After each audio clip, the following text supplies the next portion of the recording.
बोलिए कृपा निधान श्री रामचंद्र भगवान की जय।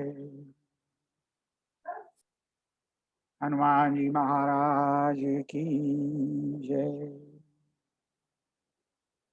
लक्ष्मण यति की जय।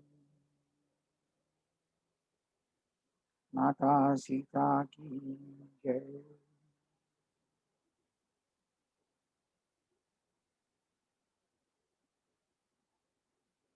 आज के इस जूम सभागार में सभी मित्रों का, सभी सहयोगियों का, सभी सहपाठियों का, सभी भक्तों का हार्दिक स्वागत है। आप सबको मेरे सादर प्रणाम।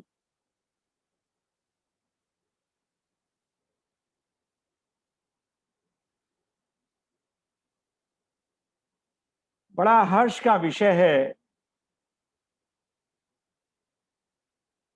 कि हम पिछले काफी समय से इस भक्ति की यात्रा को आगे बढ़ाने में प्रभु की कृपा के पात्र बने रहे हैं। और मैं अपने सभी मित्रों को, सभी श्रोताओं को हृदय से धन्यवाद देता हूं कि वह अपना बहुमूल्य समय निकालकर इस कथा में जोड़ते हैं, इस कथा की प्रतीक्षा करते हैं, इस कथा का प्रचलन, इस कथा की प्रशंसा अपने मित्रों में, सहयोगियों में करते हैं। प्रभु से मेरी प्रार्थना है कि उनको इसका पुण्य अवश्य मिले, वह सब धन धान्य से पूर्ण हो, कलह कलेश से दूर रहें, सुख समृद्धि से भरपूर रहें। इन्हीं वचनों के साथ आज की कथा का शुभारंभ करते हैं। आज बड़ा पावन दिन है, गंगा दशहरा। ज्येष्ठ मास शुक्ल पक्ष दशमी का दिन। पद्म पुराण में, स्कंद पुराण में गंगा दशहरा की महिमा बड़े जोरों शोरों से कही गई है। उत्तर भारत में बड़ा गर्मी का मौसम होता है और आज के दिन अगर माँ गंगा में डुबकी लगा दी जाए, माँ गंगा की पूजा कर ली जाए, तो बड़ा पुण्य माना जाता है। सभी लोग, इस वर्ष तो कोरोना काल है, कुछ संस्कृति का भी लोप हो रहा है। ये तो मुझे याद है, हमारे पिताजी हमको बचपन में, गंगा तो नहीं, हम क्योंकि हम यमुना के नजदीक रहते हैं इसलिए यमुना स्नान के लिए ले जाया करते थे। आज हम थोड़ा सा गंगा दशहरा की महिमा के ऊपर चर्चा करेंगे। बड़ा पावन पर्व है। आज के दिन माँ गंगा का पृथ्वी पर अवतरण हुआ था। हमने भगवान राम के अवतरण की कथा सुनी। भगवान कृष्ण की जन्माष्टमी हम हर साल मनाते हैं। शायद माँ गंगा को हम भूल गए, गंगा कहीं मैली हो गई शायद। आज बड़ा सुंदर दिन है। यहाँ जितने भी लोग उपस्थित हुए हैं, मैं उन सबसे बस यही कहना चाहता हूं कि तुलसीदास जी लिखकर गए हैं कि हरि की कृपा जब बहुत ज्यादा होती है तब कथा का श्रवण होता है। जब मां पार्वती ने शंकर जी से पूछा है कि हरि की कृपा तो सब पर रहती है, तो शंकर जी ने कहा कि देवी, हरि की कृपा के बिना तो कोई जीव जी ही नहीं सकता, लेकिन जब हरि अति कृपा करते हैं तो उसको कथा सुनने को मिलती है। एक संत कहा करते थे कि आपके घर में कोई चर्चा हो रही है, कोई काम हो रहा है, कोई व्यापक फंक्शन हो रहा है, उस घर में आपकी अनुमति के बिना कोई नहीं आ सकता, उस चर्चा में कोई हिस्सा नहीं ले सकता। इसी प्रकार से ये जो कथा है, ये हरि की कथा है, और हरि कृपा के बिना, और कृपा के बिना नहीं, अति हरि कृपा, अति हरि कृपा जाय पर होई, ते पाव देहि के ही मार्ग सोई। जिनके ऊपर अति कृपा होती है हरि की, उनको ये भक्ति का मार्ग मिलता है। बाकियों को क्यों नहीं मिलता? बाकियों को क्या समस्या है? मां पार्वती कहने लगी, अरे भगवान शंकर, अरे प्रभु, कथा तो सार्वजनिक होती है, उसमें कोई भी जाकर बैठ सकता है, किसी को मना ही नहीं है। शंकर जी ने बड़ा सुंदर उत्तर दिया, देवी, कथा तो सार्वजनिक होती है, लेकिन वहां पर फिर भी हरि की कृपा के बिना कोई नहीं बैठ सकता। जिसके ऊपर हरि की अति कृपा होती है, वही कथा में जा पाता है। मां ने कहा, क्यों, ऐसा क्यों? तो शंकर जी उत्तर दे रहे हैं, ग्रह कारज नाना जंजाला, ते अति दुर्गम शैल विशाला। ग्रह कारज नाना जंजाला, घर के काम हैं, अलग अलग अलग तरह के नाना करने वाले जंजाल हैं। क्लब जाने में कोई रुकावट नहीं है, पार्टी में जाने में कोई मनाही नहीं है, सिनेमा हॉल जाने में कोई दिक्कत नहीं है, लेकिन हरि कृपा में, हरि कथा में बड़ी समस्या है। बहुत सारे काम हैं, घर की बहुत सारे काम रुके हुए हैं, बच्चों को आना है, घर की सफाई है, सज्जा है, उनसे बात करनी है, व्हाट्सएप पे बैठना है, उनकी पोस्ट लाइक करनी है, फेसबुक में बैठना है, किसी में कोई समस्या नहीं। लेकिन हरि कृपा में, हरि कथा में जाने के लिए बहुत सारी समस्या है। सबसे बड़ी समस्या क्या है? ना करने वाले लोग बहुत हैं, जंजाल बहुत हैं। गृह कारज नाना जंजाला, ते अति दुर्गम शैल विशाला। और ये जो जंजाल है ना, ये कभी खत्म नहीं होते।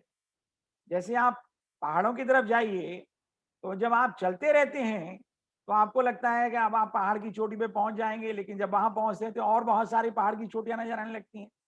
तो घर के काम कभी समाप्त नहीं होते। एक काम पूरा कर लीजिए, दूसरा हो जाएगा, दूसरा पूरा कर लीजिए, तीसरा आ जाएगा, तीसरा करेंगे, चौथा, पांचवा, ये जंजाल कभी खत्म नहीं होते। और इन जंजालों के अंदर सबसे बड़ी कठिनाई क्या है? कठिन कुसंग कुपंथ कराला, इनके बचन भाग हरि ब्याला। सबसे बड़ी समस्या है कुसंग। और ये कुसंग क्या है?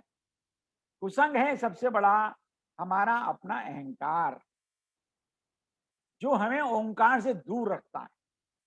हमें बड़ा लज्जा का भाव रहता है कि हम कथा सुनेंगे, कोई हमें ये ना कह दे कि ये तो पुराने जमाने के लोग हैं, कहीं ये ना कह दे कि ये लोग वीक लोग हैं, ये कमजोर श्रेणी के लोग हैं, ये उस पर विश्वास करते हैं, रूढ़िवादी हैं, जो नजर नहीं आता, जो कहीं है ही नहीं, ये उस पर मानने वाले लोग हैं, ये पढ़ लिख करके भी अपनी विद्या को बेकार किए हुए हैं।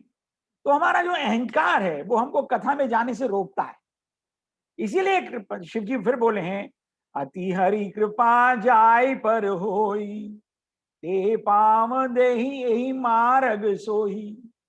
भक्ति का मार्ग केवल उनको मिलता है जिनके ऊपर हरि की कृपा, नहीं नहीं, कृपा नहीं, अति हरि कृपा, जिनके ऊपर बहुत कृपा होती है, उनको भक्ति का मार्ग मिलता है। अतः इस सभागार में बैठे हुए अति हरि कृपा पाने वाले सभी दर्शकों को, सभी श्रोताओं को मेरे बारंबार प्रणाम।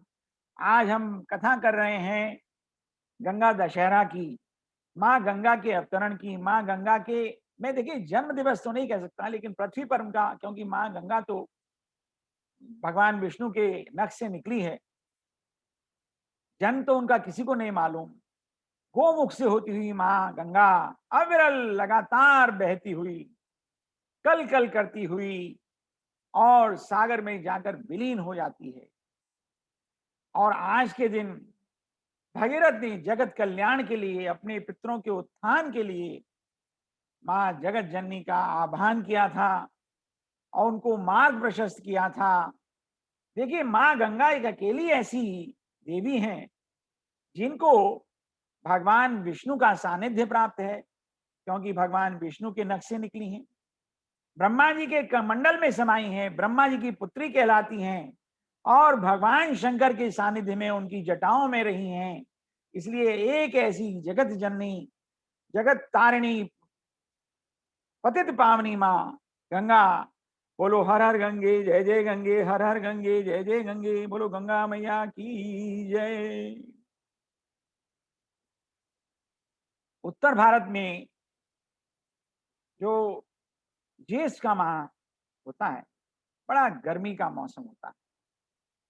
अब तो चलिए थोड़ा से साधन अच्छे हो गए हैं, पानी की व्यवस्थाएं हो गई हैं, लोगों को घर में जल मिल जाता है, लेकिन शायद पहले ये सब नहीं था।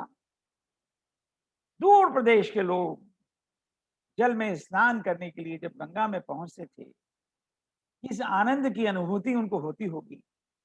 आप ध्यान कीजिए, जब आपके घर में 1 डेढ़ दिन पानी नहीं आता, तो अगले दिन आपको किस प्रकार अमृत का भाव उस पानी में नजर आता है। तो हम सब, तो हम ये मानते हैं कि हम उत्तर भारत में रहने वाले लोग हैं, बड़े सौभाग्यशाली हैं कि माँ गंगा के समीप हैं।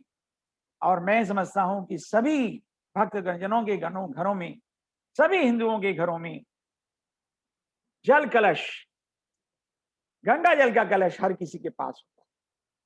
क्यों? क्योंकि जन्म हो, जनेऊ संस्कार हो, कोई और काम हो, शुभ काम हो, पूजा हो, जन्माष्टमी हो, भगवान शंकर की शिव रात्रि हो, या दिवाली का पूजन हो, भगवान चरण, भगवान शंकर का, भगवान विष्णु का, भगवान राम का, माँ लक्ष्मी का, सबका प्रक्षालन गंगा जल से। और भक्तजन इस गंगा जल से बने हुए प्रसाद को पंचामृत के रूप में ग्रहण कर कृतज्ञ होते हैं। ऐसी माँ गंगा किस प्रकार से पृथ्वी पर आई, आज इसकी चर्चा करें। ऐसा ऐसा उल्लेख आता है कि सूर्यवंश में राजा सगर के कोई पुत्र नहीं था। घोर निराशा का वातावरण, राजा सगर बहुत दुखी। राजा सगर की 2 पत्नियां थी, एक कैशवी और एक सुमति। जब राजा सगर के कोई पुत्र नहीं हुआ, उनको लगा हमारा वंश इसी प्रकार समाप्त हो जाएगा। ये सतीव की कथा है मित्रों। तो राजा सगर ने भगवान शंकर की बड़ी कठोर तपस्या की, और उस कठोर तपस्या से भगवान शंकर जब प्रसन्न हुए, तो भगवान शंकर ने वर दिया, वैसे तो मैं तुम्हें 60,000 पुत्रों का वर देता हूं, लेकिन तुम्हारा वंश केवल एक ही पुत्र से चलेगा। और ये वर देकर भगवान शंकर अंतर ध्यान हो गए। इसके बाद भगवान शंकर की कृपा से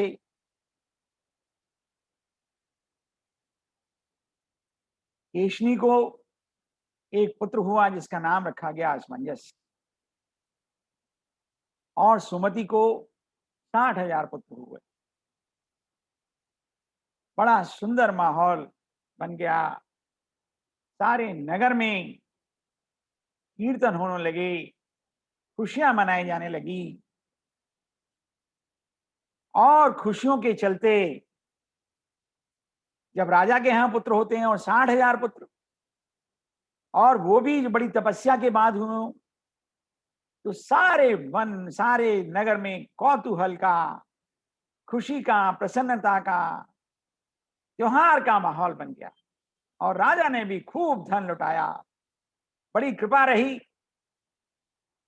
और जब सब लोगों ने पूरा उत्सव मना लिया, उसके बाद पुत्रों की शिक्षा दीक्षा प्रारंभ हुई, पुत्र युवा हो गए। और युवा होने के बाद राजा ने अश्वमेध का संकल्प किया। और अश्वमेध के संकल्प से प्रारंभ होती है मां सीता के, मां गंगा के अवतरण की कथा। ये पतित पावनी मां गंगा युगों युगों से सारे हिमालय प्रदेश को हरा भरा करती हुई, पुष्प खिलाती हुई, वातावरण को सुगंधित शीतल करती हुई, कल कल करती हुई, धन्य धान्य की भूमि को पूर्ण करती हुई, लोगों के भरण पोषण की व्यवस्था करती हुई, निरंतर सतत अविरल बहती चली जा रही। आपके घर में जल, पानी घंटा 2 घंटा मोटर से टंकी भर लीजिए, लेकिन मां गंगा की धारा अविरल, लगातार, और 1 वर्ष से नहीं, 2 वर्ष से नहीं, 10 वर्षों से नहीं, हमारी पीढ़ी से नहीं, कई पीढ़ियों से नहीं, युगों युगों से, सतयुग में, फिर त्रेता में, फिर द्वापर में, और फिर कलयुग में निरंतर बहती जा रही। और बहती नहीं जा रही, लोगों के पापों को दूर करती हुई जा रही है, वातावरण को शीतल करती हुई जा रही है, देश की धूप में तपते हुए मानुषों को सुगंध और शीतल और अमृत रूपी जल देती जा रही। ऐसी गंगा मां को हमारे बारंबार प्रणाम। हम सौभाग्यशाली हैं कि हम गंगा के कुछ सुख भोग रहे हैं, और भोग भी ही नहीं रहे हैं, जल ही नहीं पी रहे हैं। गंगा का जो जल है, उससे जो भूमि का भरण पोषण होता है, उससे जो अन्न प्राप्ति होती है, वो हमारे उदर को पूर्त करता है। ऐसी गंगा की अवतरण की कथा को आगे ले जाते हुए आइए याद करें उस परम तेजस्वी महायोगी भगवान भगीरथ। बड़ी विचित्र कथा है भगीरथ जी की। आप सब लोग, हम सब लोग ये जानते हैं कि भगवान भगीरथ ने मां गंगा की आराधना की, लेकिन कथा इससे कहीं ज्यादा है। भगवान भगीरथ ने ना केवल विष्णु जी की आराधना की, ना केवल ब्रह्मा जी का वरदान पाया, लेकिन शंकर जी की भी आराधना उनको करनी पड़ी। क्योंकि मां गंगा सुरसरी देवपुत्री है, देवलोक की वासिनी है। देवलोक की किसी वस्तु को मृत्युलोक में लाना संभव नहीं था, संभव नहीं था। और असंभव को संभव करना आसान चीज नहीं होती। देवलोक की बेटी जब मृत्युलोक में आई, उनके लिए कितना कष्टदायक रहा होगा, कितना उनको सोचना समझना पड़ा होगा, कितनी उनको ध्यान रखना पड़ा होगा। आप किसी खराब जगह से अच्छी जगह तो जा सकते हैं, लेकिन देवलोक से मृत्युलोक में आना बड़ा कठिन कार्य रहा। खैर, कथा को आगे बढ़ाते हुए जब अश्वमेध यज्ञ की संकल्प हो गया, एक श्याम वर्ण का अश्व छोड़ दिया गया। कई प्रदेशों के राजाओं को जहां जहां वो अश्व गया, वो सब राज्य जो है सगर के अधीन हो। और महाराजा सगर ने केवल एक अश्वमेध यज्ञ का प्रण नहीं लिया, 100 अश्वमेध यज्ञों का प्रण। इतने अश्वमेध यज्ञों का प्रण देख करके, सुन करके, और 60,000 पुत्रों की सेना, और वो भी सब बलशाली, ना केवल बलशाली, दानवीर, दयालु, धर्मात्मा। देखिए, दानवों को मारना तो कभी कभी मनुष्य के लिए आसान होता है, देवताओं के लिए भी आसान होता है, लेकिन धर्मशील को हानि पहुंचाना बड़ा कष्ट का काम होता है, बड़ा मुश्किल काम। और ये पुत्र जो है, धर्मवीर, दानवीर, योगवीर, बलशाली, और अपने जीवन में अब तक जो है दानवों का नाश करते रहे, अब अपने अश्वमेध को यज्ञ को करने लगे हैं। तो हमेशा की तरह इंद्र को बड़ी परेशानी हुई। इंद्र को ये चिंता होने लगी कि कहीं ऐसा ना हो कि अश्वमेध सारी पृथ्वी को विजयी करके ये मेरा राज्य हड़प लें। तो इंद्र ने धोखे से उस अश्व को चुरा करके उसको कपिल मुनि के आश्रम में बांध दिया। कपिल मुनि की कुटी के पीछे। कपिल मुनि जो है कुटिया में योग ध्यान में लीन थे, और इसका फायदा उठाकर इंद्र ने जो है वहां पर अश्वमेध को बांध, अश्वयज्ञ को अश्व को बांध दिया। जब अश्व को बांध दिया तो ये बात जो है राजा सगर तक पहुंची कि अश्वमेध का जो यज्ञ का जो घोड़ा है वो चोरी हो गया। और जब राजा सगर को ये बात पता चली तो राजा सगर बड़े चिंतित हुए। उन्होंने अपने 60,000 पुत्रों को ये आदेश दिया कि जाइए और अश्व को ढूंढिए। उत्तर दिशा, पश्चिम दिशा, आकाश, पाताल, सब जगह अश्व की खोज चालू हुई। और जब 60,000 पुत्र खोजते खोजते थक गए और अंत में कपिल मुनि के आश्रम पहुंचे, तो वहां पर अश्व को बंधा हुआ पाया। कपिल मुनि जो है तपस्या में लीन थे, और 60,000 पुत्र अपने बल में, अहंकार में चूर, और स्वाभाविक था वो ये समझते कि इन्होंने ही हमारा घोड़ा चुराया है। और उन्होंने जो है कपिल मुनि को क्रोध में कुछ अपशब्द कह दिए। तुम कपटी हो, कुचाली हो, दम्भी हो, पाखंडी हो। और कपिल मुनि जो है ये सब सुनते सुनते बड़े क्रोध में आ, और उन्होंने जैसे ही अपनी आंखें खोली और अपने क्रोध की अग्नि से उन 60,000 पुत्रों को वहीं भस्म कर। आप थोड़ा सा विचार करके देखिए, 60,000 व्यक्तियों की अस्थियां, उनकी भस्माती एक जगह इकट्ठी हुई, कितना बड़ा ढेर लग गया होगा।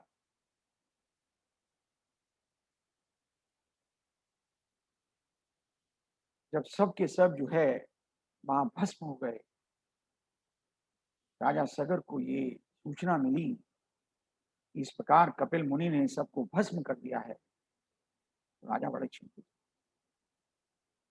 इधर राजा का जो दूसरा पुत्र था असमंजस, असमंजस से एक पुत्र हुआ जिसका नाम था अंशुमान। तो राजा सगर ने अपने पौत्र अंशुमान को कहा, जाओ कपिल मुनि से क्षमा मांगो और अश्व को लेकर आओ, अपने पितरों की मुक्ति का मार्ग पूछो।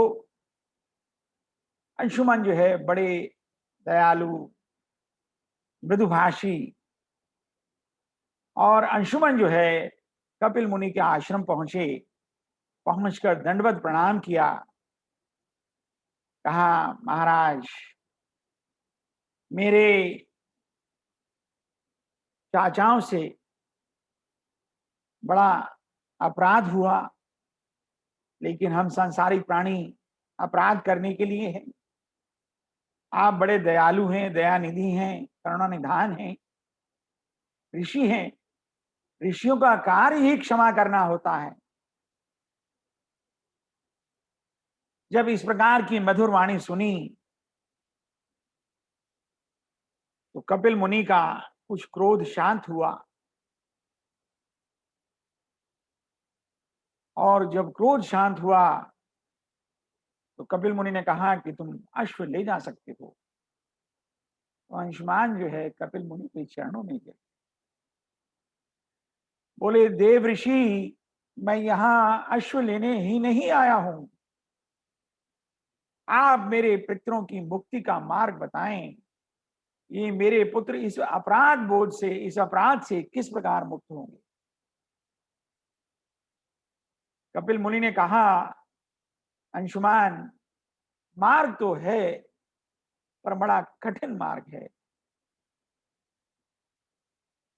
अगर सुरसरी देवलोक में रहने वाली गंगा पृथ्वी पर आ जाएं और अपने जल से तुम्हारे पितरों की अस्थियों को, भस्म को स्पर्श कर दें, तो इनका अपराध समाप्त हो जाए। जब ये बात सुनी तो अंशुमान जो है अपने दादा के पास अश्वमेध यज्ञ के लिए उस घोड़े को लेकर पहुंचे। और जब घोड़े को लेकर पहुंचे तो जैसे तैसे जो है राजा सगर ने उस अश्वमेध यज्ञ को समाप्त किया, पूर्णाहुति की। लेकिन राजा सगर के मन में शांति नहीं। राजा सगर ने कहा कि मेरे पुत्र, मेरे इस राज्य को बढ़ोतरी की अभिलाषा से, इस पिपासा से अपराध बोध में ग्रस्त होकर हमेशा यहाँ पड़े रहेंगे। मुझे इनकी मुक्ति का मार्ग खोजना चाहिए। और सारा राजपाट जो है अंशुमान को सौंप कर राजा सगर जो है वन को चले गए। उन्होंने देवी सुसरी की, मां गंगा की, देव पुत्री, ब्रह्मपुत्री गंगा की घोर तपस्या की। हजारों हजार वर्ष गुजर गए, कोई फल नहीं मिला। लेकिन राजा सगर अपने निर्णय पर अटल थे, तपस्या में लीन रहे। अंततः उनकी तपस्या करते करते मृत्यु हो गई। जब दादा की मृत्यु का समाचार सुना तो अंशुमान भी जो है अपने पुत्र दिलीप को राजपाट सौंप कर वन को चले गए। हजारों वर्ष तक अंशुमान ने भी तपस्या की। इस प्रकार जो है तीसरी पीढ़ी भी समाप्त हो गई। और जब अंशुमान का भी देहांत हो गया तो उसके बाद दिलीप ने तपस्या की, हजारों हजार वर्ष तपस्या की। लेकिन मां गंगा के ऊपर कोई असर नहीं। अब पांचवी पीढ़ी के भगीरथ, जब उनको यह पता लगा कि महाराज दिलीप का भी निधन हो गया, तो वो मन में ठान कर वन की ओर चल दी। उन्होंने ये सोचा कि क्या वजह है कि देवी सुरसरी प्रसन्न नहीं हो रही, कैसे उनको लाया जाए। उनके मन में एक विचार आया कि क्यों ना देवी सुरसरी के जनक दाता भगवान विष्णु की तपस्या की। गंगा जी जो है भगवान विष्णु के नख से प्रकट हुई हैं, और भगीरथ ने जो है हजारों हजारों वर्ष तक भगवान विष्णु को प्रसन्न करने के लिए तपस्या की। जब भगवान विष्णु की तपस्या से भगवान विष्णु प्रसन्न नहीं हुए तो भगीरथ ने अन्न का त्याग कर दिया।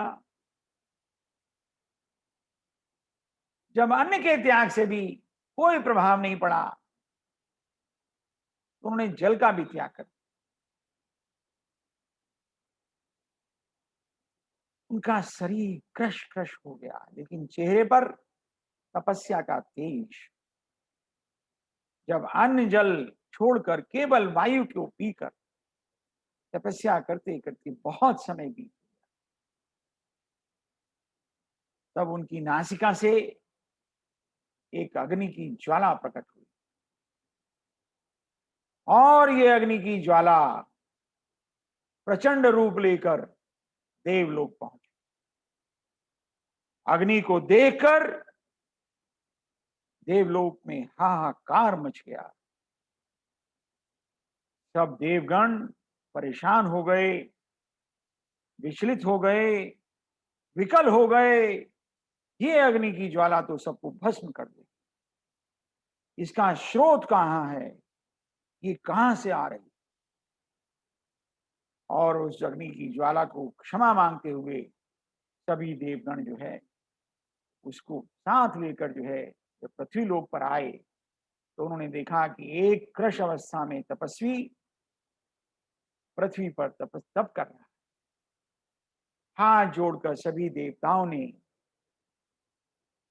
महाराज भगीरथ से प्रार्थना की, उनके तप का कारण पूछा, उनसे क्षमा याचना की। और जब उन्हें पता चला ये देवी सुरसरी को पृथ्वी पर लाने के लिए तपस्या में लीन है, तो देवों ने कहा ये हमारी क्षमता में तो नहीं है, पर हम भगवान विष्णु से आपकी प्रार्थना अवश्य कर सकते हैं। और ये कहकर सभी लोग जो है भगवान विष्णु के पास गए और भगवान विष्णु की बड़ी परम स्तुति की। कहा प्रभु केवल आप ही, आप इस विपत्ति से देवलोक को बचा सकते हैं। हम बहुत विकल हैं। भगवान विष्णु सारी बात समझ गए। उन्होंने देवताओं को सांत्वना दी, शांत किया और अब जो है भगवान विष्णु जो है बड़ा प्रज्वलित रूप लेकर के जो है भगीरथ के सामने उपस्थित हो।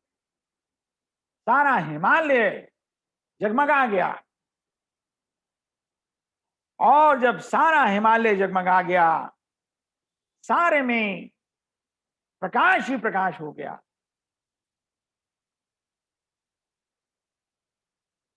भगीरथ ने अपनी आंखें खोली, लेकिन इस प्रकाश से चुंधिया कर उनकी आंखें बंद हो गई। फिर एक आकाशवाणी हुई। आकाशवाणी ने कहा कि तुम्हारे इष्ट देव भगवान विष्णु क्षय शरीर आज तुम्हारे सामने उपस्थित है, मांगो बस क्या मांगना चाहो।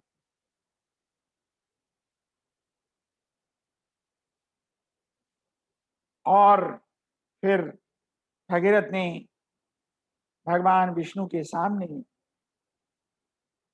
नेत्र खोले, उस तेजस्वी रूप को देखा। वर्षों का, हजारों वर्षों का तप गल गया। भगीरथ के आंखों से अश्रुओं की धारा बह चली। भगीरथ जो है भगवान विष्णु के शरण में लोटपोट हो गए। उन्होंने कहा प्रभु, गदगद कंठ से भगवान विष्णु के सामने भगीरथ बोल रहे हैं,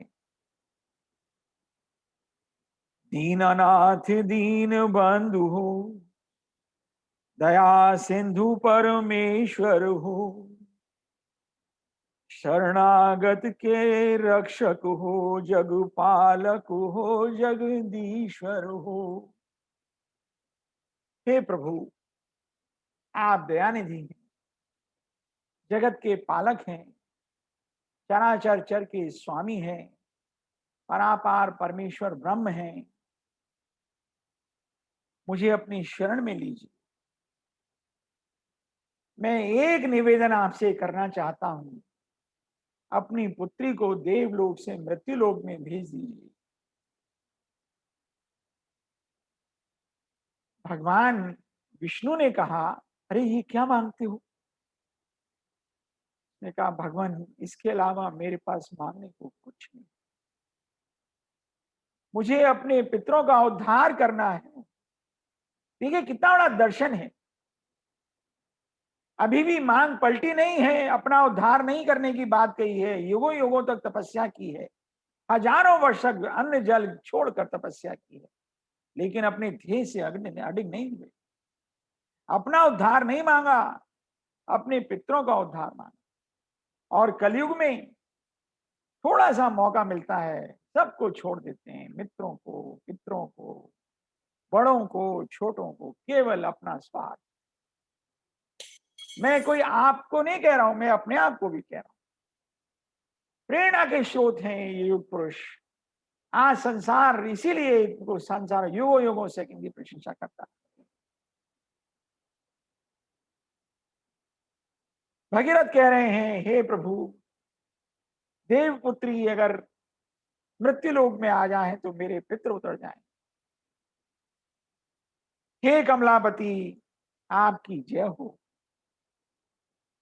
और जब भगवान विष्णु ने देखा कि ये मानने वाले नहीं, तो उन्होंने कहा कि एवं अस्तु, मैं तुम्हें वरदान देता हूं कि देवपुत्री गंगा जो है मृत्युलोक में अवश्य आएंगी, लेकिन थोड़ी परेशानी कि मेरे नख से निकलकर गंगा जो है ब्रह्मा जी के कमंडल में ब्रह्मपुत्री हैं, तुम्हें उनकी सहमति अवश्य लेनी होगी। और ना केवल उनकी सहमति लेनी होगी, समस्याएं आगे और भी हों। उन्होंने कहा, महाराज, हे प्रभु, आप केवल मार्ग बताइए, समस्याओं को दूर करने का यत्न मैं करूंगा, कृपा आपकी रहेगी। उसके बाद जो है भगीरथ ने विष्णु जी से आशीर्वाद लेकर ब्रह्मा जी की कठोर तपस्या की। और ब्रह्मा जी प्रसन्न हुए। ब्रह्मा जी ने कहा, हे वत्स, मैं समझता हूं तुम देवपुत्री गंगा को पृथ्वीलोक पर चाहते हो। ऐसा तो हो जाएगा, मैं अपने कमंडल से उनको छोड़ दूंगा, मुक्त कर दूंगा, लेकिन उनका प्रबल वेग है, उनकी प्रबल धारा है। जब वो बादल फटेगा तो उसके वेग को कौन संभालेगा? पर्वत डगमगा जाएंगे, पृथ्वी फट जाएगी, और उनको उस देवी के वेग को संभालने के लिए केवल पृथ्वी लोक पर भगवान शंकर हैं, जो त्रिलोकी के स्वामी हैं, जो अपनी जटाओं में गंगा का वेग रोक सकते हैं, उसकी धारा को सीमित कर सकते हैं। आप पहले उनकी आराधना करो, अगर वो मान जाते हैं तो फिर हम देवी सुरसरी से बात करें। उसके बाद भगीरथ ने भगवान शंकर की तपस्या की। देखिए कहीं ऐसा वर्णन नहीं मिलेगा आपको जहां की एक ऋषि ने कई कई तीनों देवताओं की तपस्या की। भगवान मिल गए, काम खत्म। देखिए बड़े काम जो है बड़े संयम से, बड़े धैर्य से, बड़े सतत प्रयास से होते हैं। और गंगा के आने से ना केवल भगीरथ के पितरों का उद्धार हुआ, इस मृत्युलोक में हमारे जैसे प्राणियों का भी उद्धार हो रहा है, और हम सब गंगा जल का आचमन कर रहे हैं। भगवान शंकर की जब बहुत तपस्या की तो भगवान शंकर ने कहा, ठीक है, भगीरथ कह रहे हैं, प्रभु आपके अलावा अब मेरे पास कोई रास्ता नहीं है, आपसे ज्यादा शक्तिशाली कोई नहीं है। प्रभु आपने जगत कल्याण के लिए विष को भी पी लिया था। प्रभु ये जगत कल्याण की समस्या है। देवपुत्री सुरसरी गंगा अगर यहां पर आ जाएंगी तो युगों युगों तक पृथ्वी का कल्याण होगा। जब मां पार्वती ने ये बात सुनी तो उन्होंने भी भगवान शंकर से कहा, हे प्रभु, हे त्रिलोकी के नाथ, आपको ये कष्ट उठाना ही पड़ेगा। आपकी जटाएं मां गंगा के प्रबल वेग को सीमित कर सकती हैं। अब जब तीनों जगह से आशीर्वाद मिल गया तो भगीरथ ने फिर भगवान विष्णु को आह्वान किया। भगवान विष्णु से फिर प्रार्थना की, हे प्रभु, अब सारा कार्यक्रम आप संचालित करें। अब देखिए नई समस्या खड़ी। आप भगवान विष्णु जो है अपनी पुत्री से बात कर, देवी तुम देवलोक चली, देवलोक छोड़ जाओ। अरे कौन मानेगा भाई। और गंगा जो है देवलोक छोड़कर मृत्यु लोक आने के लिए तैयार नहीं। गंगा कहती है कि मैं क्यों जाऊं। भगवान विष्णु कहते हैं, हे देवी, ये मृत्यु लोक भी हमारा बनाया हुआ है, जगत कल्याण के लिए, मृत्यु लोक के पापी लोगों के लिए, उनकी पिपाशा को शांत करने के लिए, उनके पापों को धोने के लिए आप इस कल्याणकारी कार्य को करें। गंगा कहती है, मैं आपके चरण प्रक्षालन कैसे कर पाऊंगी।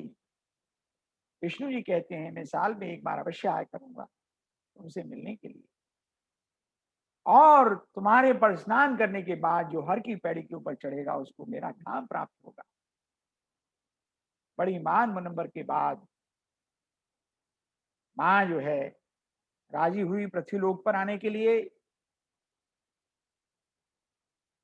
और देवी का रूप बनाकर जो है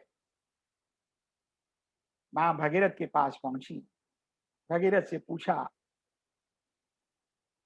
तुम मेरी तपस्या में लीन हो, तुम यहां मुझे लाना चाहते हो, और मैं ब्रह्मा जी के कमंडल से निकलूंगी।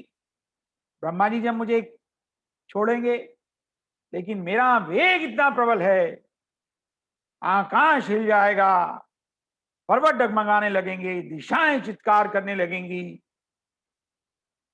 पृथ्वी फट जाएगी।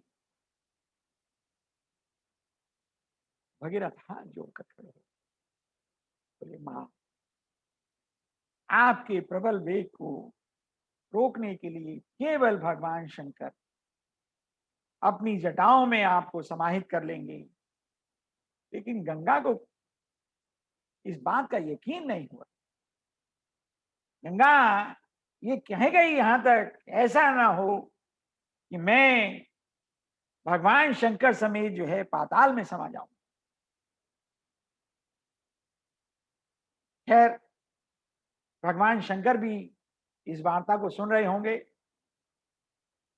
उसने कहा, नहीं मां, भगवान शंकर जो है कैलाश पर पर्वतों के बीच में जटाओं को खोलकर आपके वेग को स्थिर करेंगे।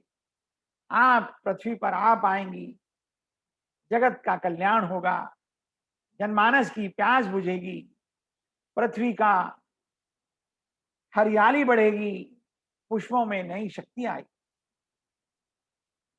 इसके बाद जो है भगवान विष्णु से विदा लेकर मां गंगा ब्रह्मा जी के कमंडल में आई, और ब्रह्मा जी ने अपने कमंडल से जिस प्रकार गंगा को छोड़ना शुरू किया, और भोलेनाथ ने अपनी जटाओं को जिस प्रकार से फैला लिया, मां का प्रबल वेग कण कण कण कण कण कण कल कल कल कल प्रबल वेग से चलती हुई धारा, पर्वत हिलने लगे, दिशाएं चित्कार करने लगी। लेकिन भगवान शंकर ने उस सब प्रबल वेग को अपनी जटाओं में समाहित कर दिया। और भगवान शंकर जानते थे कि मां गंगा को, देवी गंगा को, पुत्री गंगा को कहीं थोड़ा सा अहंकार है। भगवान शंकर ने अपनी जटाओं को वहीं उलझा दिया, और कहते हैं कि कई वर्षों तक गंगा को वहां से निकलने का कोई रास्ता नहीं मिला। उसके बाद भगवान भगीरथ ने, देखिए फिर दोबारा ध्यान आ गया। भगवान अ, शंकर की दोबारा से जो है भगीरथ ने स्तुति की, हे भोलेनाथ, कृपा करें, माँ गंगा को पृथ्वी पर बुलाएं। और इस प्रकार जो है माँ गंगा जो है पृथ्वी पर आई, और पृथ्वी पर आते आते भगीरथ जो है बड़े स्वागत किया उन्होंने माँ का। बड़े वायु के वेग से बढ़ते चले जा रहे हैं। आगे रास्ते में जो है जम्बू ऋषि का आश्रम आया और गंगा जो है अपने प्रबल वेग से जम्बू ऋषि के आश्रम को बहा ले। जम्बू ऋषि ने देखा मेरा आश्रम बह गया, बड़े तपस्वी, बड़े ज्ञानी, बड़े प्रबल शक्तिशाली। उन्होंने एक चुल्लू में आचमन किया और गंगा को पी गए।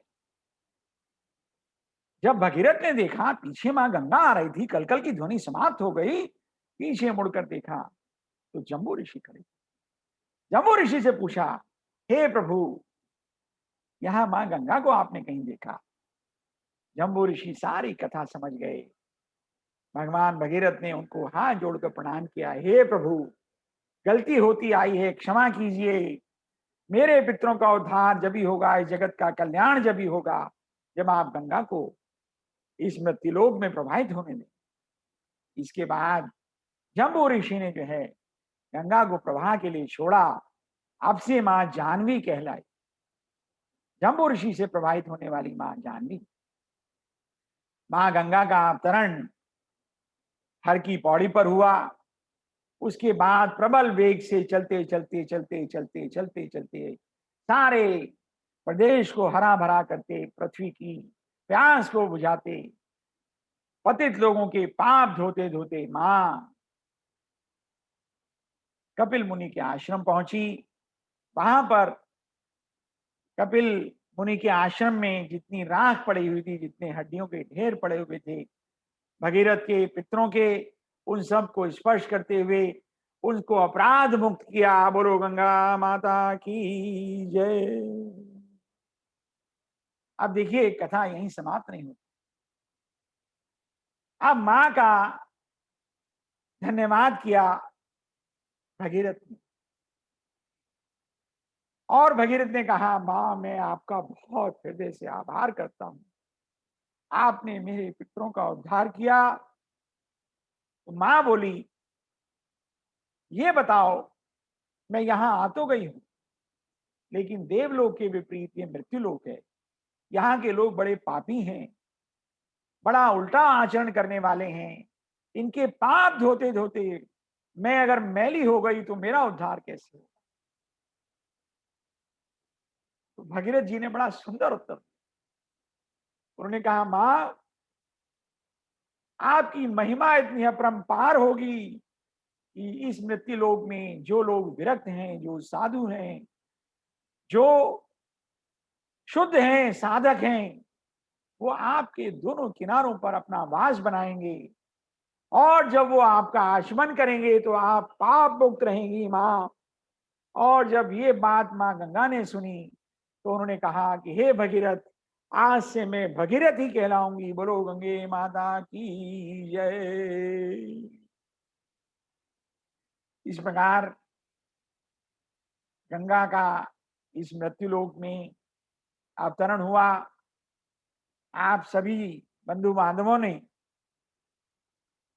बड़ी भाव से ये कथा सुनी और मैं पूर्ण विश्वास के साथ कह सकता हूं, कोई भी हो, आस्तिक हो, नास्तिक हो, चिकित्सक हो, कोई भी हो, कितना भी पढ़ा लिखा हो, हमारे भारतवर्ष में गंगा जल सबके घर में अवश्यम, गंगा जल का कलश हर घर में और बड़े भाव से सब लोग इसका आचमन करते हैं, इसकी पूजा करते हैं।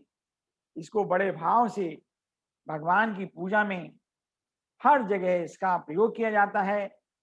और मैं मां गंगा से विनम्र निवेदन करता हूं कि हमारे जितने भी श्रोता हैं, उनके परिजन हैं, पुरजन हैं, जानने वाले हैं, मानने वाले हैं, जन्म से लेकर मृत्यु तक, उन सब के पापों को विनाश करते रहना।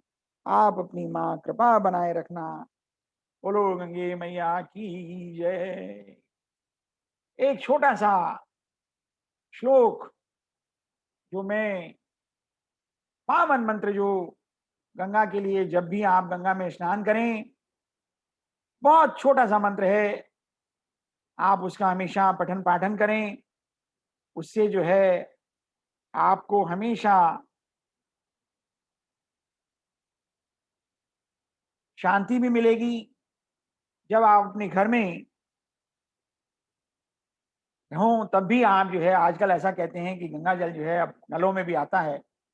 ओम नमो भगवती हिली हिली मिली मिली गंगे माँ पावाय पावाय स्वाहा।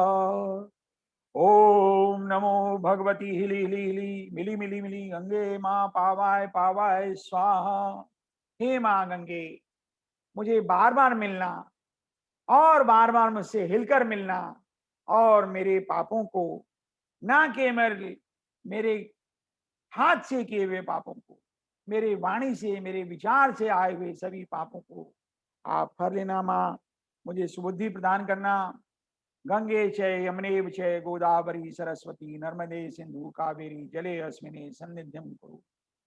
सभी बाकी शुद्ध नदियों के जलों को भी हम प्रणाम करते हुए आज की कथा को यहीं विराम देते हैं, और एक बार फिर से सभी श्रोताजनों का कोटि कोटि धन्यवाद करते हैं कि उन्होंने बड़े प्रेम से इस कथा को सुना और गंगा जल का स्मरण किया, गंगा में मानसिक रूप से गोते लगाए, हर की पैड़ी में स्नान किया, और गंगा दशहरा का जितना भी पुण्य है उसको प्राप्त किया। बोलो शंकर भगवान की जय, बोलो माँ गंगा की जय। अब थोड़ा समय रहेगा मित्रगणों की टिप्पणियों का। जो भी मित्रगण अपने मन के भाव व्यक्त करना चाहते हैं, कुछ भाव की कथा सुनाना चाहते हैं, वो अपनी अपनी कथा अवश्य कहें। तभी मुझे ऐसा लगता है कि ये जो है आज बड़ा पावन दिन है। आज हमारे सभागार में काफी बड़े संख्या में लोग आए हुए हैं, और मैं उन सबका एक बार हृदय से फिर से धन्यवाद करता हूँ और क्षमा करता हूँ, क्षमा मांगना चाहता हूँ कि मेरे से कहीं कोई त्रुटि रह गई हो, कथा के कंटेंट में, कहने में कोई छोटा शब्द मेरे मुख से निकल गया हो। हे माँ गंगे, हे प्रभु भगवान विष्णु जी, शंकर जी, ब्रह्मा जी, मुझे क्षमा। डॉक्टर नरेंद्र सिंह कुछ कहना चाहते हैं। डॉक्टर साहब अपने आप को अनम्यूट करें।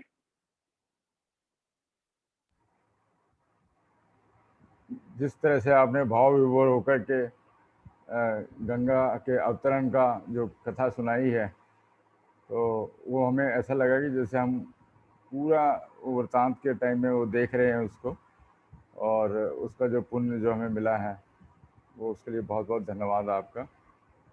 और जो भागीरथ जी थे जिन्होंने इतने प्रयत्न से अपने इसको गंगा का अवतरण करवाया, इतने गंगा ब्रह्मा विष्णु महेश की तपस्या करके, तो हम सभी कहते हैं कि भागीरथ प्रयास से ये सफल होगा। भागीरथ जितना प्रयास करना पड़ेगा तब ये सफल होगा। ये हमारे जनजीवन में मुहावरा भी बन करके आ गया है। तो बहुत बहुत धन्यवाद आपका। सतत प्रयास, कठिन प्रयास, और एक के बाद एक व्याधाएं व्यवधान आते रहे। धन्यवाद डॉक्टर साहब नरेंद्र सिंह जी, आपका बहुत बहुत आभार। आज हमारे बीच में बहुत सारे लोग हैं, मैं आप सबका हृदय से धन्यवाद करता हूं, और मैं आपसे ये भी निवेदन करता हूं कि आप जो है थोड़ा सा अनम्यूट करके अपने मन के भाव जो भी व्यक्त करना चाहते हैं, जिस भी भाषा में, इंग्लिश में, हिंदी में, संस्कृत में, और या सिंपल जो भी आपकी बोलचाल की भाषा है, उसमें अवश्य अपनी बात कहें। उसी से हमें लगता है कि हम सब एक दूसरे से जुड़े हुए हैं। नहीं तो मुझे लगता है कि शायद मैं अपनी बात मुझे लगता है किसी की समझ में आई कि नहीं आई। और मुझे बड़ा आज बड़ा मनोभाव मेरा बहुत ऊंची कोटि पर है कि हमारे इतने सारे मित्र जो है यहाँ उपस्थित हैं। आमला जी कुछ कहना चाहती हैं आज? आमला जी को मैं देख रहा हूँ, आमला जी यहाँ हमारे साथ उपस्थित हैं। आमला जी, आमला जी चेतन डॉक्टर है? सतीश भाई जी। हाँ दीपक जी, आपका स्वागत है। डॉक्टर सतीश, मैं कुछ बोलूं क्या? हाँ अवश्य आज अवश्य, आपका मुझे स्वागत है। बहुत प्रसन्नता, मुझे बहुत प्रसन्नता हो रही है कि आज ये गंगा के बारे में मुझे बहुत कुछ ज्ञान मिला है। एंड सच्ची बात ये है कि आ, मुझे खुद नहीं मालूम था कि ये सब जो आज आपने बताया। तो मेरी दो मौसियाँ, मेरी सिस्टर, मेरे जानने वाले करीब 8 लोग, मेरी भाभी जी, 8-9 लोग मेरे रेफरेंस से सब आपका ये वो बहुत प्रसन्नता से सुन रहे हैं, और उनको बहुत लाभ मिला। आपको कोटि कोटि धन्यवाद। आपको सब भगवान बहुत और आगे से आगे वो पहुंचाए।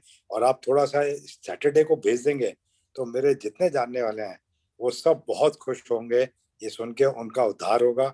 मेरी आपसे विनती है कि आप सबको आपका ये मैसेज पहुंचेगा और मैं कोशिश करूंगा जोड़ने की, और भी काफी जो इस प्रवृत्ति के हैं। बहुत धन्यवाद, कोटि कोटि धन्यवाद सतीश भाई साहब। अति हेरी कृपा जाय पर होई। भक्ति उसको मिलती है जिसके ऊपर भगवान की अति कृपा होती है, कृपा नहीं अति कृपा। तो आपके ऊपर अब जो है अति कृपा प्रारंभ हो गई है। मैं समझता हूं कि आपका मैं किन शब्दों में धन्यवाद करूं कि आपने जो है ना केवल स्वयं को जोड़ा, अपने परिजनों को, पुरजनों को, और मैं उन सबको एक बार फिर से नमन करता हूं कि वो इस हमारी कथा में सम्मिलित हुए। विमल जी कुछ कहना चाहते हैं? विमल जी आपका स्वागत है। विमल जी कुछ कहना चाहते हैं? डॉक्टर विमल आलूवालिया।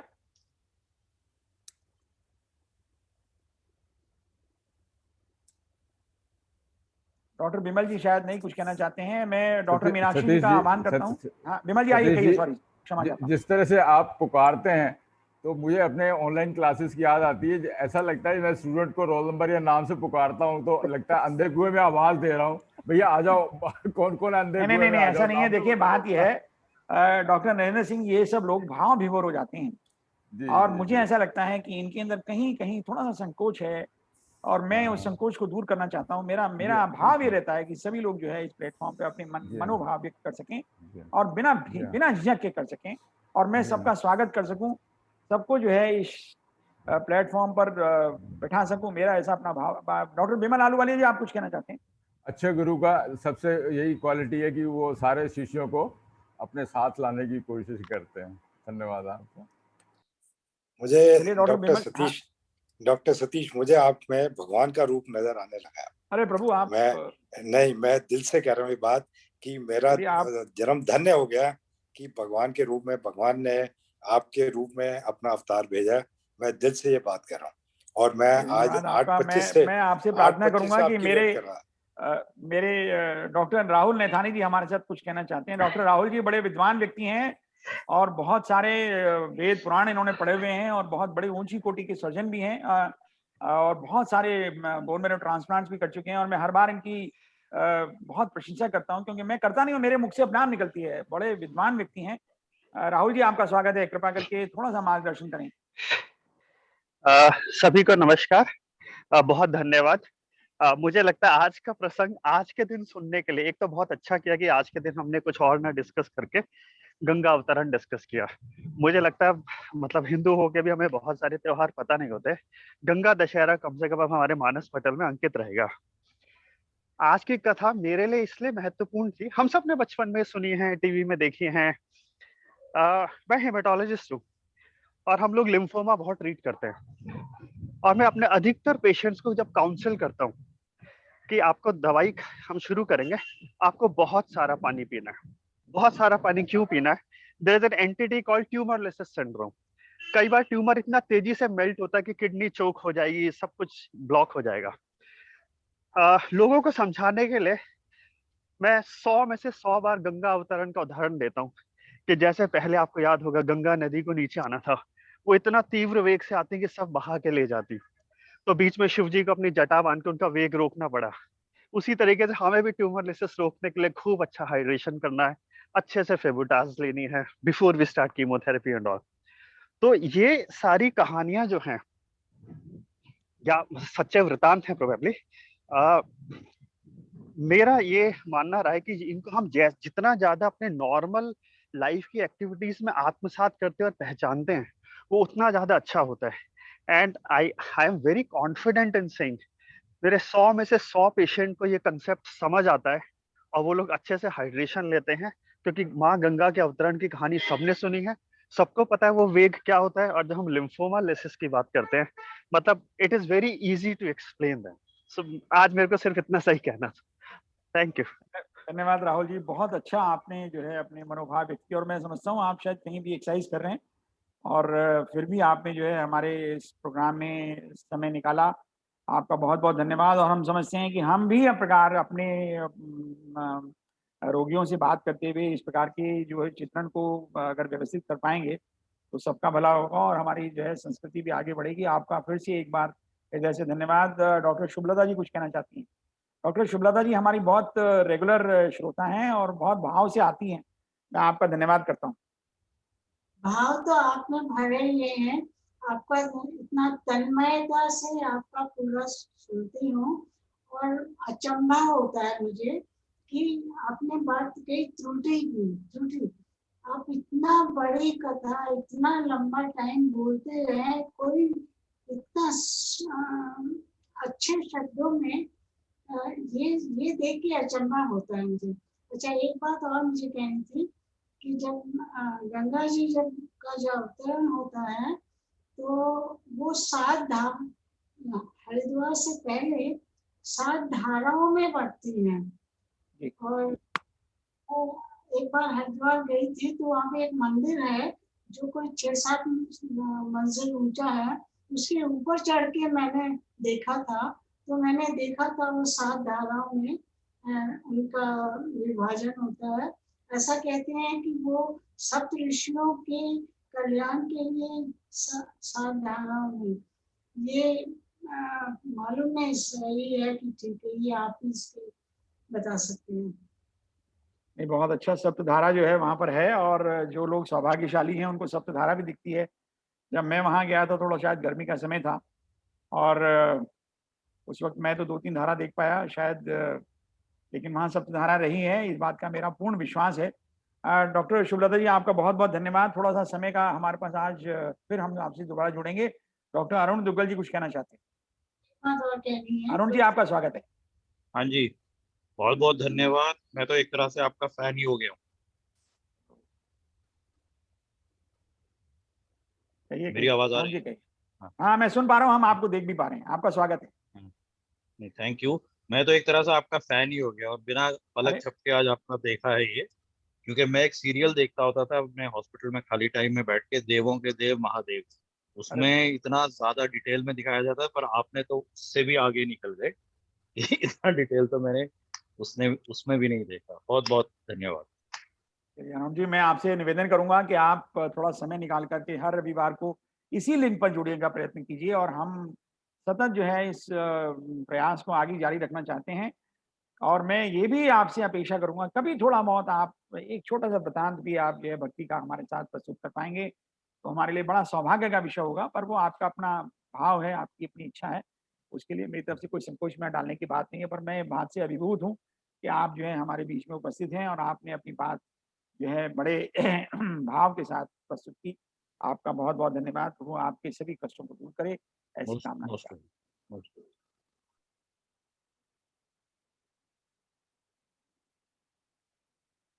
और कौन मित्र बोलना चाहते हैं? मंजुल जी कुछ कहना चाहती हैं? अलका कपूर जी हमेशा अपनी टिप्पणी देती हैं। मंजुल जी कुछ कहना चाहती हैं? मंजुल जी आपका स्वागत है। बहुत ही अच्छा था और आपने जैसे बताया माँ गंगा कैसे अवतरित हुई, मैंने एक्चुअली फर्स्ट टाइम सुना है। मुझे इतना बचपन से तो ये पता था कि उन्हें भागीरथी बोलते हैं क्योंकि हिंदी में पर्यायवाची याद करने होते थे, बट एक्चुअली मुझे आज पता चला कि क्यों भागीरथी बोलते हैं। So thank you so much, it was very good, excellent.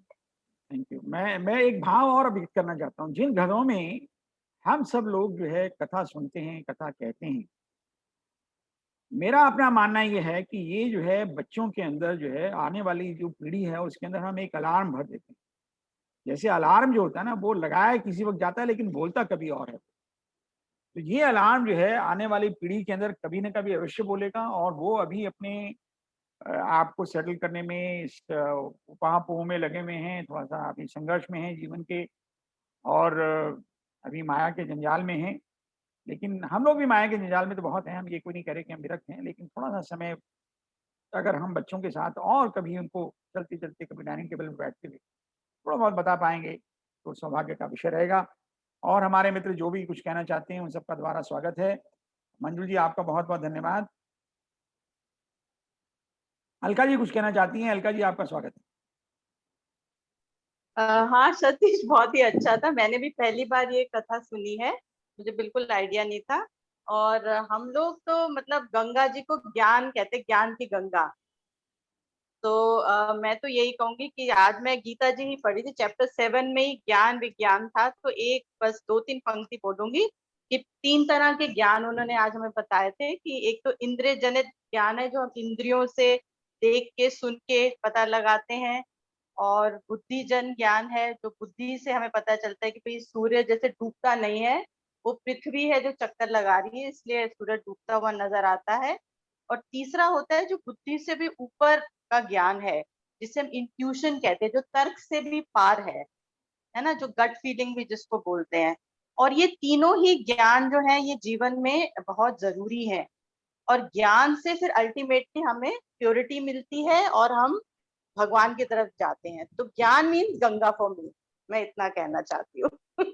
Vidya Thank ददाति you. विनयम विनयाते याति पात्रताम पात्रत्वा धनम आपति धनात् सुखम। ये श्लोक जो है ये राहुल जी बहुत अच्छे से कहते हैं। राहुल जी भी शायद चले गए, बहुत अच्छा। नहीं, मैं यहीं पर हूँ, मैं सुन रहा हूँ।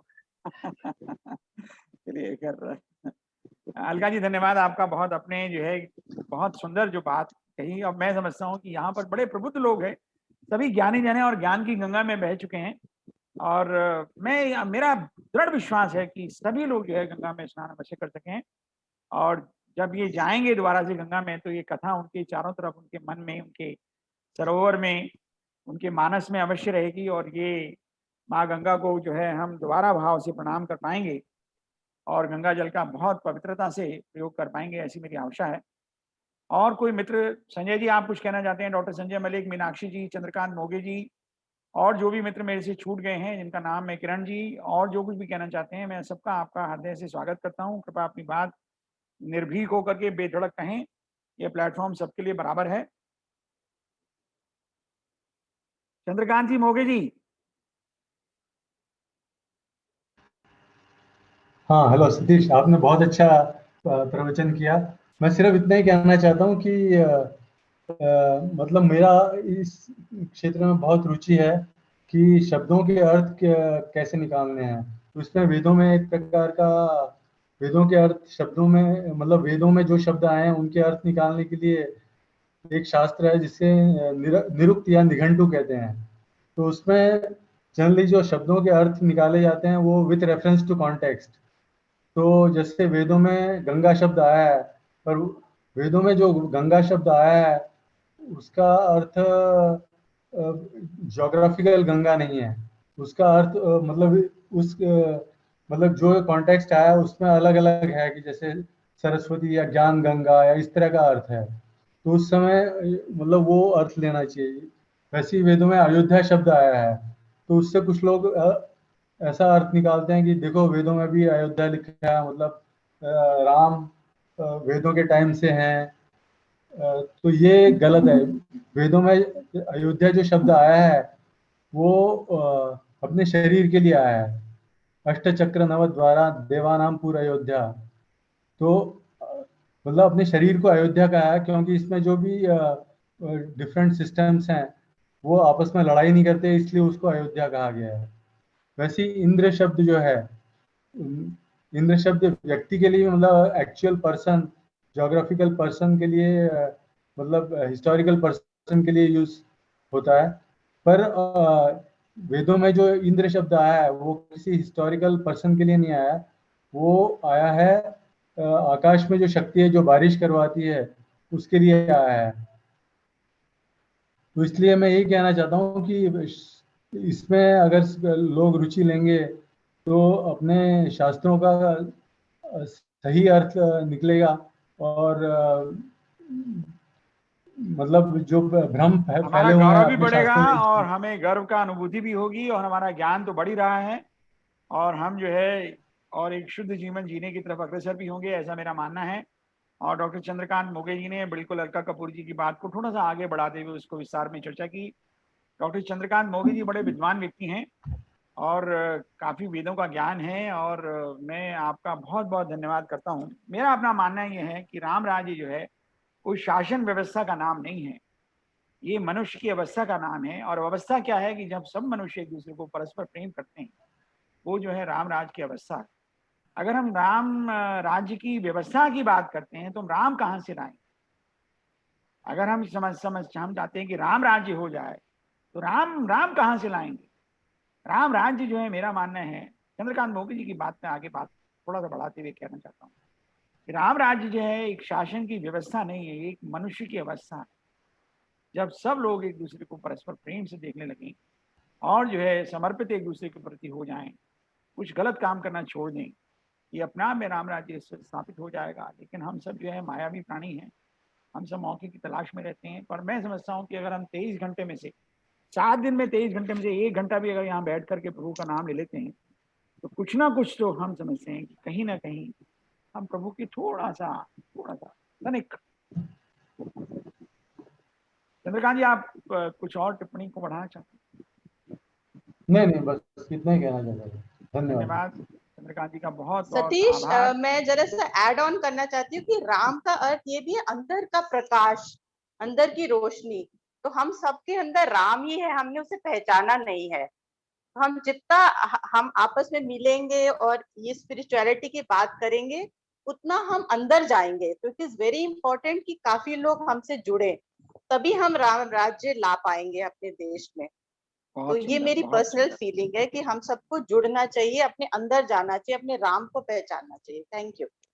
कभी अपने आप से बात करनी चाहिए। और संजय जी जो हमेशा कहते हैं इस बात को, मैं जो संजय जी हमारे डायरेक्टर हैं और इस प्लेटफॉर्म को चलाते हैं, वो हमेशा ये बात कहते हैं कि मैं दूसरों के लिए वो सोचता हूँ जो मैं अपने लिए चाहता हूँ। बहुत बहुत बड़ा विशाल बात है। और राहुल जी ने अभी एक बात जो है चैट बॉक्स में लिखी कि अयोध्या का मतलब है जहाँ युद्ध ना होता हो, अवध का मतलब है जहाँ वध ना होता हो किसी का। देखिए कितनी सुंदर व्यवस्था है, जहाँ कोई किसी से युद्ध नहीं करता। केवल जो है युद्ध कोई शस्त्र का युद्ध नहीं है, वाक युद्ध है, वाणी युद्ध है, बॉडी लैंग्वेज का युद्ध है, मानसिक युद्ध है, कई प्रकार के जो युद्ध हैं, वो किसी भी प्रकार का युद्ध जाना होता हो वो अयोध्या है। और चंद्रकांत मोदी जी को ये बात को उन्होंने थोड़ा सा आगे बढ़ाया है। और अवध जहाँ किसी का वध ना होता हो, सभी की बातों को प्रणाम होता हो, सभी की बातों को मान लिया जाता हो, शायद वो अवध की व्यवस्था जो है अगर लागू हो जाए, हम सब लोग लागू कर सकें, उस अवस्था के अंदर पहुंच सकें, तो मैं समझता हूँ बड़ी कृपा होगी प्रभु की। और कुछ मित्र हमारे कुछ कहना चाहते हैं?